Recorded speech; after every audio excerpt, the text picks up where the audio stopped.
What's going on, everybody out there all across the land? Of course, you're tuned into the number one station on the net, Hotline Radio. This is the Keith Harris Show, and I am your guy, Keith Harris. And now, it's the middle of the week.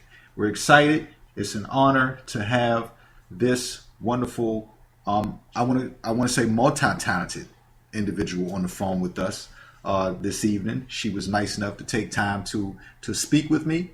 So without any further ado, I'd like to roll out the red carpet and give an especially warm welcome and a round of applause to actress Courtney James Clark. How you doing, Courtney? Thank you. I'm doing great. How about you? I'm doing fine. I'm excited. The energy level's up. It's good. Everything's fine. Yeah. So look, I got to start the question off with how's your day been so far? I know it's about 7 over there, right? Yeah, it's 7. It's been great. The weather's been beautiful today, of course, because that's just kind of how LA is. Although it's been hot the last couple of days, but today it's been nice and cool, and the sun's starting to set. It's been a really good day. Nice. We got some breeze over here too. We managed to get away from the 100 degree humidity. So. Oh wow! I know, right?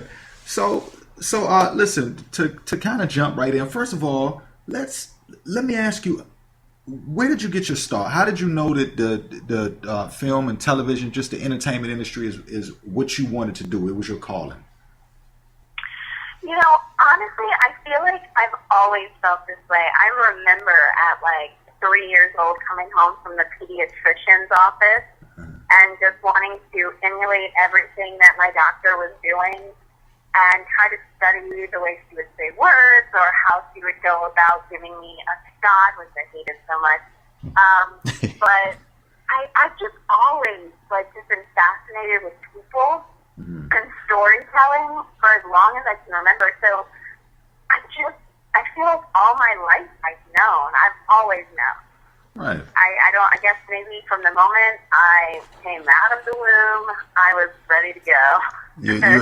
So you was ready to go to that first audition the minute you came out, huh? Right. Wow. I probably didn't look the best. I was probably pretty flushed looking, but I was ready to go. Well, hey, look. We're being sick funny right now, but look, I guess a role is a role, right? Right. That's true. No doubt. So what was it? I mean, what was it like? Because from my understanding, were you a ballerina at some point in time too?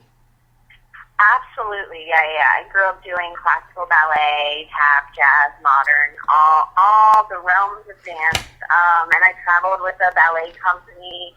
I've always just been involved in the arts. I've loved it. And my parents and my brother were always so supportive, driving me here and there, and staying in the parking lot until midnight, waiting for me to be done, and all this stuff. So, yes, I've always been involved in the arts and just loved them.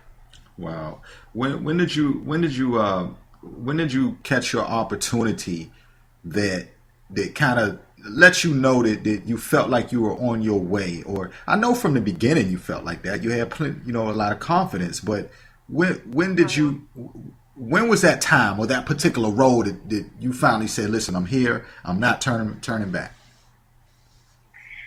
I guess maybe a role that was that maybe a lot of people know of is the movie The Lucky One with Zac Efron. That came out a few years ago. That was probably that was my first carpet, so that was my first big publicity thing. That was the time I think I was really being kind of introduced to fan base and everything. Right. I guess that would be it. I mean, every role I've always kind of been like, here I am. And you deserve to do that as well, because listen, you've been making some noise now. Even with you've been spotted in Jurassic, in the new Jurassic film as well. Yeah, that has been a phenomenal experience. I still teach myself every single day that I cannot believe I get to be a part of something like this. It's been insane. Yeah, this is really, that's really big. I mean, everything you do is monumental, but this right here was huge. Right, it's record breaking, which is amazing. Right. How did you prepare yourself for that role? Well, once I found out that I was cast in the film, I did a lot of research on mosasaurs, which is the dinosaur I train in the film, because they were a real dinosaur. So I was able to watch a lot of like documentaries and specials on them and read up on facts. And then, kind of the whole spiel about kind of like a SeaWorld-esque show where, you're training this beautiful, ginormous creature to do things on your command. So watching a lot of like SeaWorld videos of trainers and how they would interact with the crowd and everything. And that was really easy to do because they had so many people while I was filming, so many extras. So I was able to really keep that energy up and give you everything you needed. Wow. And you also have a comedy background. You're pretty good at making people laugh too and smile, right? I like to think so. Do you think that helped in a sense? Because doing comedy is difficult. It really is. And being naturally funny and being able to wear that face. Do you think that helps you in filming with Jurassic World? Oh yeah, 100%. Because I know Colin, the director of Jurassic World, is a big fan of the improvisers, and I studied at UCB, and so therefore he's like, I don't know, he's just a big fan of seeing what can you bring to the table. He's going to work, he's going to do his thing as a director, but as an actor, what else can you bring? Can you really create this character? Do you know what the next thing a character would say, even if you didn't have that script? And so, very much so, I feel like comedy and improv really helped me with this role, because I was able to improv during our shoot and just have a lot of fun. And I feel like that's the gift about comedy. I mean, I love laughing. I love to make people laugh. I probably say my fair share of inappropriate things a lot, but that's what makes me laugh a lot, is the shock value that people get. Right. You know what? I don't know. There's comedy in a lot of different ways, but would it be hard? Do you think it would be more difficult to do comedy if there wasn't that obvious opportunity to just say something off the wall every now and then? No. I mean, I feel like a lot of comedy is very smart. So, I feel like, just there's different types of comedy. There's a really intellect comedy. There's, the raunchy comedy. Kind of subdued comedy. I love it all. I really do. Right. Nothing is better to me than watching a good, funny movie. Yeah, and getting a good laugh. Speaking of a good laugh, Carol's Pool House. Okay. How's that? That must be... It is so fun. Yeah. It's so fun. Carol's Pool House is my improv team that I'm a part of, and we have so much fun. We do a lot of indie shows. We do them at Second City, UCB, Neon Venus, the Clubhouse, a lot of theaters around LA, and it's just so fun. I mean, it's with a group that we've been performing together for a while, and we trust each other, and we're always just there to have a great time, and I feel like that really comes through in each show we do. And I love those guys. I hear you laughing. It brings me to it made me think of another question. Being funny, is it easy to make you laugh? Because you're good at making people laugh. You know a good joke. How often do you laugh? Are you on the set sometimes and you're filming and someone just cracks you up and you have to be like, wait, cut, wait a minute? Oh yeah, for sure. I feel like I'm really open to laughing, so I look for the jokes, even if it's like an awkward moment and it's not meant to be a joke. Sometimes I can't help myself. I just laugh. I love having fun and not taking life so seriously. Yeah. And just laughing. So whether it's dancing, sometimes I just like to dance with my friends, and they might do a really weird dance, and that just makes me laugh so hard. Being goofy and silly, I mean, I love it. I feel like I do it every single day. But hey, you know what though? Honestly, Courtney, that's a good thing though. Laughter is really good because you know when you get to laugh, you just, I don't know. It's like exercising almost. I've heard people say that sometimes laughing is exercise. So. Yeah, I truly, I completely agree. We all need to laugh more. Speed Demons. I definitely want to talk about Speed Demons. For everybody out there, let the people know what Speed Demons was about and your role in that. What was there speed involved? Like, were you driving fast? What was it? It was an indie sci-fi film. And I played a girl named Rachel, who is kind of a loner. She plays the guitar. She's traveling across the country on this bus. And she, all these characters meet each other on this bus. And then they get stranded with a pack of vampires. So it's kind of like a fight for your life sort of film. Wow. And that was so fun. We shot that for a while. But it was so fun because we were able to it was such a small cast that we were able to just really, get to know each other and really spend time together. And, I get shot, which is pretty cool. What? Never happened to me before. Oh, bleed out, You got shot in a vampire scene, Courtney? In a vampire movie, Courtney? I didn't get bit. I got shot. Wow. I would have liked to have become a vampire. That would have been kind of cool to get bit and then I'm a vampire. Exactly, right. But no, I got shot in the back.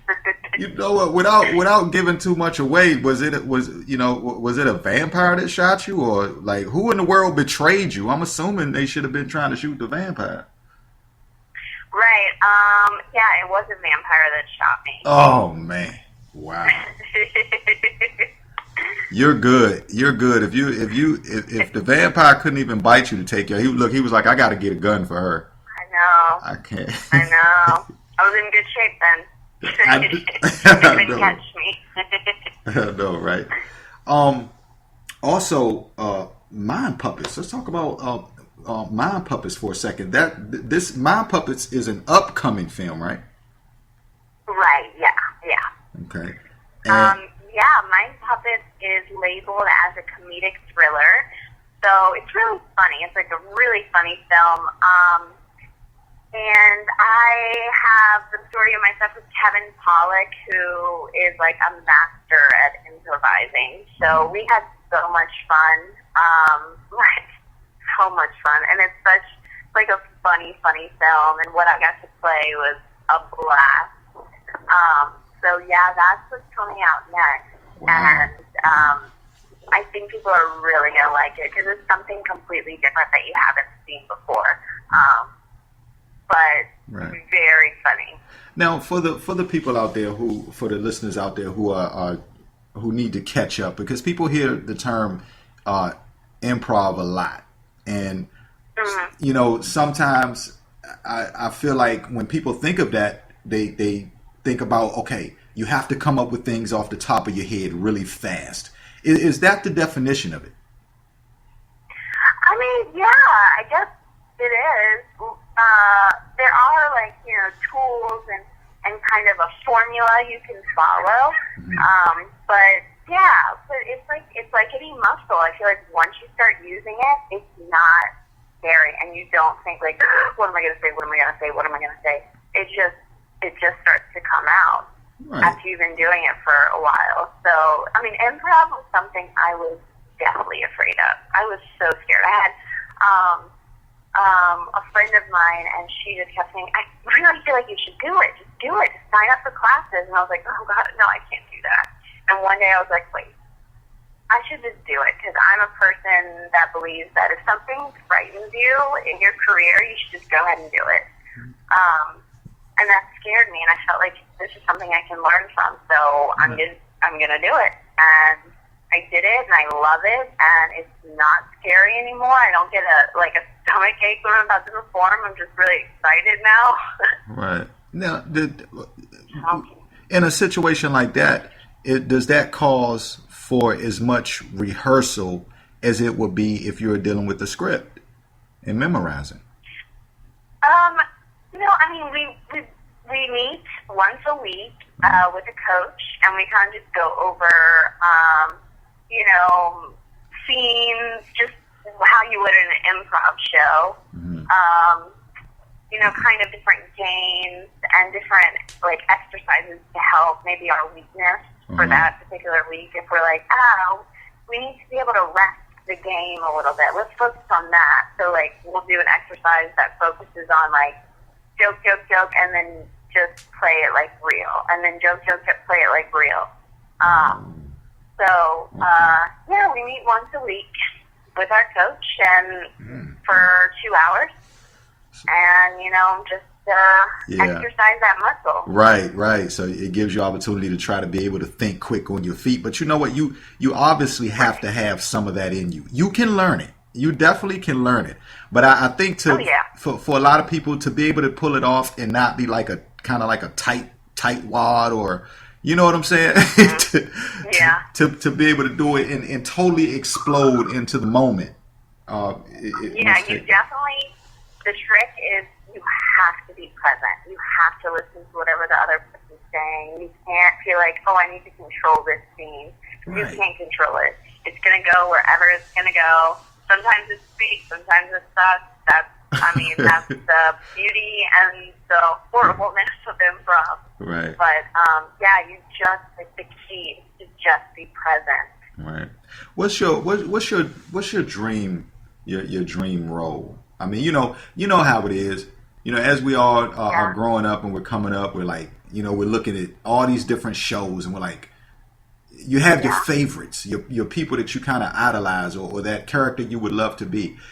What would your favorite role to play one day be? Well, even if it's not a role you've already seen, but just a type of character. Okay. I feel like I have two, and they're completely opposite. I feel like I would love to do a drama with Joaquin Phoenix, something that's really gritty. I love Joaquin Phoenix. I love watching him. Something that's complete opposite of who I am, like a drug addict or something that's just not pretty. Right. She's down on her luck. I would love to play something that's just really gritty. Right. And then I'd also love to be in a comedy with Seth Rogen and Jonah Hill, those guys, Channing Tatum, because they seem like they have so much fun to me. They seem like they are just kids getting to play pretend, and I would love to work with those guys. Wow, right. Now on the side of traveling, and correct me if I'm wrong, but you got to go to China, was it? I did, yeah. After I graduated college, how was that? Toured. Oh my God, it was amazing. I toured a play in China, and it was a once in a lifetime experience. I mean, we got to climb the Great Wall. We got to be a part of their culture for a long time, and see the Beijing Opera and the terracotta soldiers, things that are so old, and getting to go across the world to see it. It was so amazing, and it's something I will never forget. How did, and I have to ask, performing in China, and this is for a lot of people who, to kind of give them an idea of what it's like, because when people think about that, who don't know, they think about the language differences and just cultural differences. How is it performed? So the crowds over there, when you guys are performing, I guess they obviously know English well or good enough, or? Well, some of them did, but then they would have these big digital screens on the side of the stage that would, say what we were saying, and So there might be like a delayed laugh or something. We might be in something that's emotional at that point in the show, but they're laughing because they're here, like they're reading a joke from just a little while before. Right. So, I mean, language was for sure tough over there. But I learned a few things. Not a whole lot, but makes sense. Things. Right. Well, yeah, because it's kind of hard to be over there and not pick up anything, right? Right. Yeah. What does an actress eat in China when you're there for that long? I mean, because I know they have some of the same foods, and we eat Chinese food in America. But when you're there for that long, how do you keep up with your average week of eating? I mean, it was really tough for me. A lot of stuff was messing with my stomach, so I was like dropping weight like nobody's business. Their food is like pretty different than ours. Right. American Chinese food is like full of sauces, and theirs is not. But I was, able to, eat a lot. They have a lot of good veggies and fish, and after every meal at the places we would go, they would serve watermelon, and I'm a sucker for watermelon. I love watermelon. I could eat it all the time. Yes. So I was always really excited about that. Oh, indeed. And that's interesting too. Like you say that, over here there's a lot of sauces on the food, and there is not. Over there, even with their own foods, they're probably more health conscious than we are over here when we're eating it. So right. So, yeah. So, very much so. They don't eat steak after their meal. They eat fruit. Makes perfect sense. And look, I know you're probably like, okay, now, I got to ask you, even when you're over here, do you eat like, are you the type of person, are you really watching your weight a lot, or do you have to have a hamburger sometimes? I mean, I love working out, so I work out like 5 days a week at least. I just love being active, going on hikes and going to gym and just taking my dogs for walks. Right. But I've never been a person that can really be strict. Like I always have fun. I'm a sucker for chocolate, pizza. Like I eat healthy for the most part, but I definitely love to indulge. I do not stop myself from doing that. Right. I feel like I work out so much that it'll even itself out. Right.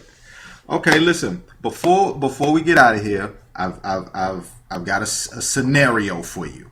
All right. Because you're a great actress and you're always on that side. But here's a picture I'm gonna paint. Here's a scenario. You are now a film writer. Okay. And you are getting ready to write your feature favorite film. It's your idea. You can make it about whatever you want to. What story do you want it to be? Okay, I'm not familiar what I want the story to be. Do you ever get to think it? Do you ever get to think of that anytime? Yeah, I definitely do. Yeah. Okay. I feel like I really love stories that people can really connect with, like everyone can connect with, whether it's like a story about a relationship and maybe like the ebbs and flows of a relationship, or some kind of family story, like a family dynamic story. Because we all have, we have our crazies in every family, and we have the people that are very, uptight in every family, and kind of the rebels in every family. So maybe something like that, one of those two, something that it has drama, but it's very relatable, and it can be very funny. So maybe like a family dark comedy. Okay, so it's down to earth. It's family oriented, but it still has the situations where we can go, I can't believe they did that, or it has those moments where you can be upset with the relative also. Yes. Okay. Yeah, wow. For sure. Absolutely. Listen. And then you have your funny moments too. Listen, look, I know you're gonna have some funny moments in there. I can imagine. I'm surprised you didn't come up with like a comedy you're thinking of a comedy and you're on a road trip or just, something something like that. Just full all out laughing. Maybe take a whole family that's just very crazy on a road trip and see what kind of shenanigans they get into. Right. Listen, how do you keep yourself grounded? I mean, you're busy, the excitement's up, with films like Jurassic World, the anticipation of mind puppets and things like that. How does Courtney stay grounded in just those peaceful times? Maybe when you're not filming and you're not on set and or not at a premiere or something. How do you just get away? I love the beach. I love the ocean. Every time I go out to like Santa Monica or Malibu, I think, why don't I go out here more often? Mm-hmm. I love just spending time with friends and cooking and being with my animals. I love that. I love a good night with friends, just laughing. I love that. Just the normal kind of things, right? Oh yeah, no makeup. Well, probably makeup if my friends are coming over, but no doubt. Well, listen, let everybody out there know, because listen, we know your social media handles. You have the pages, and you probably have the Twitter page. If people out there want to follow you on social media and keep up with what's going on with Courtney, where should they go? On Twitter, I'm at Courtney Clark. And on Facebook, I have a page, Courtney James Clark. So those are the two places that I'm pretty active. I know, right? I went and I love talking with all the fans on Twitter, especially. I love that. Right. You know what? I did that too. I checked it out. Everybody, she's telling the truth. You go to her page. Sometimes she's very active, and you can catch her clowning too. Okay. Oh yeah. For sure. No doubt. Listen, Courtney, listeners, it's been an honor to have you on, and is there an ETA? But I don't know if you know, but is there an ETA that people should be looking for mind puppets to maybe come out, or? I don't know yet. Okay. I'm not sure exactly when it comes out. It should be sometime this year. So I guess we have 7 months left in the year, or no? Do we? No. I don't know. Look, I don't know. I don't know right now. Oh my God, this year's getting close. Starting July. Sometime this year. July, August, September. Let me count my fingers right quick. July, August, September. Yeah, there's August, September, October, November. So we have 5 months. Yeah, 5 months. I guess that's insane. Wow. The year 2015 went fast. It's going fast. God, it did. Jeez. But you know what? You jumped into 2015 with a bang, with the films. I mean, yeah. Yeah. Exactly right. So listen. First of all, congratulations on all your success. Thank you. Thank you so much. Right, and blessings, and we wish you much more success for the future. We know you're going to be doing your thing. Thank you. When Mind Puppet hits, I'll be looking for you, and make sure you come back and talk to us again, Courtney. Absolutely, I'd love to. Absolutely. Listen, everybody all across the land, you have been enjoying this conversation with actress Courtney James Clark and myself, Keith Harris. In case you just tuned in or you missed a little, which I always say you should have been here from the beginning, you can check this full conversation out between Courtney and myself, posted on social media in just a little while for playback purposes. So make sure you do so. Courtney, any shout outs, any thank yous to anybody? Your team, the Jurassic team, Mind Puppets, anybody? Yes, everyone at Jurassic. I love you guys and my family. I love you, my friends, and my manager. I love everyone. I love all the fans. I love everybody in the world. Shout out to everyone. That's exactly right. Listen, everybody, make sure you go check Courtney out, okay?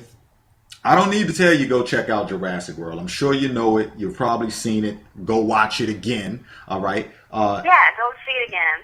Hey, that's right. Look, Courtney, it was a craze in my house. I couldn't talk when that was on. Okay. Oh, that's awesome. I know, right?